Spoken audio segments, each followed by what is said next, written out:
तो आज हम बात करने वाले हैं एक सच्ची घटना के बारे में। ये कहानी हमें भेजी है साहिल ने। और ये कहानी है एक ऐसे सफ़र की जो कुछ दोस्तों के लिए ज़िंदगी भर का एक खौफनाक सबक बन गया। चलिए शुरू करते हैं।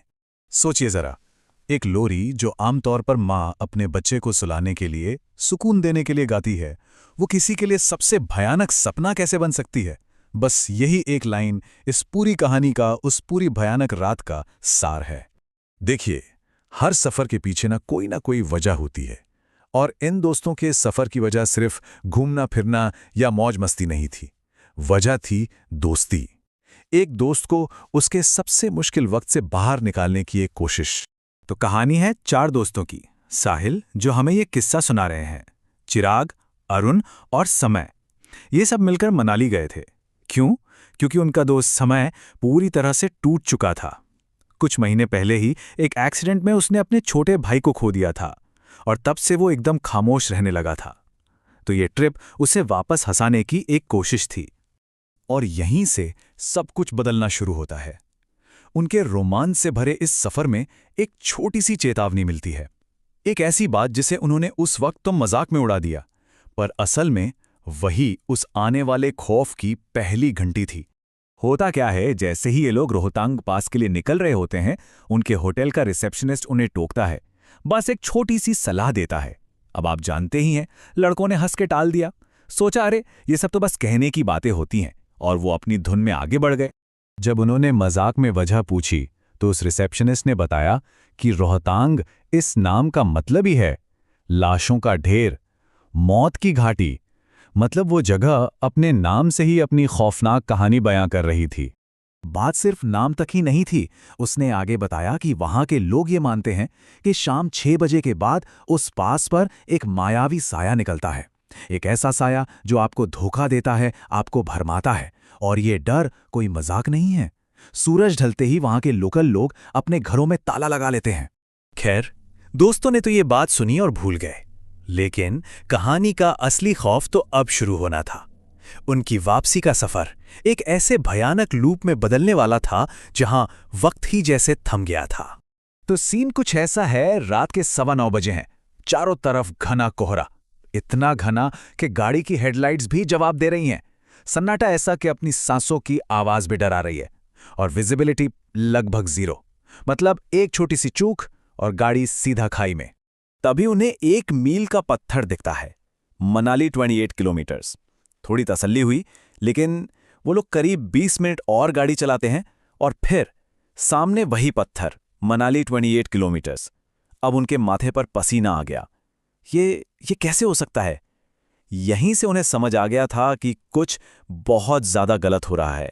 लेकिन गड़बड़ सिर्फ टाइम लूप की नहीं थी, मामला और भी ज्यादा डरावना था।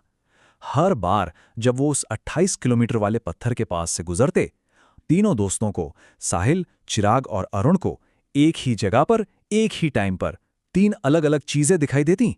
साहिल को दिखा एक धोती वाला आदमी, चिराग को एक छोटी बच्ची जिसके हाथ में खिलौना था, और अरुण जो गाड़ी चला रहा था, उसे दिखा एक काला घोड़ा। सोचिए जरा, एक ही जगह, एक ही वक्त पर 3 अलग-अलग वहम, या कुछ और इन सबके बीच समय, वो बिल्कुल अजीब बर्ताव कर रहा था। वो बस एक ही रट लगाए हुए था, किसी को मदद चाहिए, गाड़ी रोको, हमें रुकना चाहिए। ऐसा लग रहा था जैसे वो अपने दुख की वजह से किसी ऐसी चीज को महसूस कर पा रहा था जो बाकियों को सिर्फ दिख रही थी। अब डर की सारी हदें पार होने वाली थीं। उन्हें गाड़ी के ठीक बगल में एक लड़का दिखाई दिया। करीब 15 साल का होगा, कपड़े कीचड़ में सने हुए, चेहरे पर चोट के निशान। और सबसे डरावनी बात, वो 40 किलोमीटर प्रति घंटे की रफ्तार से चल रही गाड़ी के साथ दौड़ नहीं रहा था। वो चल रहा था बड़े आराम से, जैसे हवा में तैर रहा हो। जैसे तैसे वो लोग वहां से निकले और अपने होटल पहुंचे। उन्हें लगा चलो अब सब ठीक है, वो सुरक्षित हैं, पर वो गलत थे। असली खौफ तो अब उनके बंद कमरे में दाखिल होने वाला था, और इस बार निशाना था समय।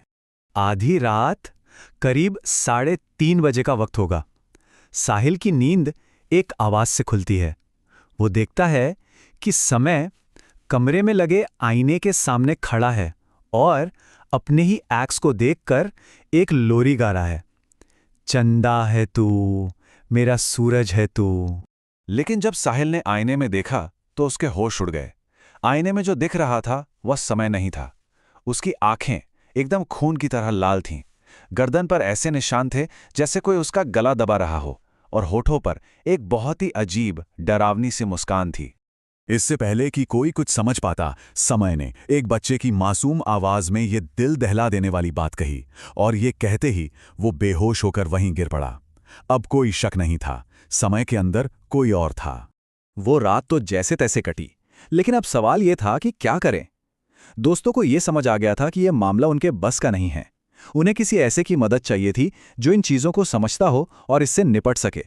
अगली सुबह वो लोग समय को लेकर एक स्थानीय पंडित जी के पास पहुंचे। पंडित जी ने समय को देखते ही सब कुछ बता दिया। उन्होंने कहा कि कोई बुरा साया समय के मरे हुए भाई की आत्मा होने का नाटक कर रहा है। वो साया समय के दुख और उसकी कमजोर हालत का फायदा उठाकर उसके शरीर पर कब्जा करना चाहता था। तो फिर उस साये को हटाने के लिए पंडित जी ने कुछ रस्में शुरू की। पहले नजर उतारी गई, फिर झाड़ फूक हुई और आखिर में एक खास पूजा की गई ताकि समय को उस चीज से पूरी तरह आजाद किया जा सके। और पूजा खत्म होते ही जो हुआ वो भी बहुत अजीब था।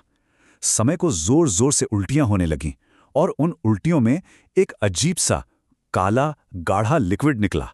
ऐसा लग रहा था जैसे वो सारी नकारात्मकता, वो बुरा साया उसके जिस्म से बाहर निकल गया हो।